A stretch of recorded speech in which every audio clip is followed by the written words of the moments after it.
ही आपली मुलं खेळायला जात नाहीत. अशा प्रकारच्या गोष्टी त्यानेही मानवी जीवनावर अप्रत्यक्ष परिणाम होतच असेल. येस.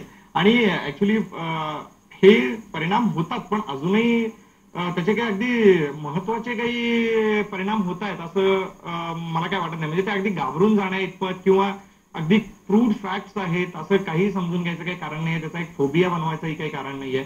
फक्त एक मात्र आहे की हे जे काही आपण हेल्थ रिलेटेड इश्यूज कन्सिडर करतो या सगळ्या उंच राहण्यामागचे, तर त्याच्यावर मात कशी करता येईल हे मात्र आपल्याला बघायला पाहिजे. म्हणजे तो कंटाळा न करणं, काही खाली जाऊन त्या निसर्गाशी एकरूप होण्यामधला जो काही भाग आहे, निसर्गामध्ये रममाण होणं किंवा तिथं जाऊन खाली जाऊन एक्सरसाइजेस कंटिन्यू करणं काही प्रमाणात, या गोष्टी आपण आवर्जून करायला पाहिजेत. म्हणजे त्याच्यामध्ये जी येणारी एक ऑटोमॅटिसिटी आहे त्याच्यावर मात करण्यासाठी आपले एक्सरसाइजेस कमी पडणार नाही त्याची काळजी घेणं आवश्यक आहे.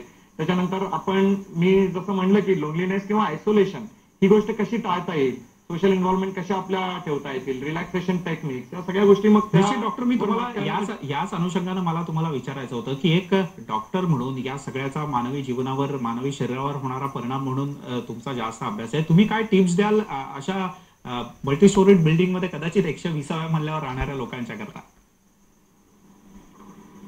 माझी म्हणजे या बाबतीत माझी भूमिका अशीच आहे की, आणि एक सूचना पण अशीच आहे की याला घाबरून जाण्याचं काही कारण नाहीये. तसं त्याच्यामध्ये काही फार मोठी अगदी फार मोठ्या प्रूफने आपण काही गोष्टी सिद्ध केलेल्या आहेत असं मला वाटत तर नाहीये. आता ऑफकोर्स तो स्टडी जो आहे तो पूर्ण डिटेल अभ्यास व्हायला पाहिजे त्या बाबतीत.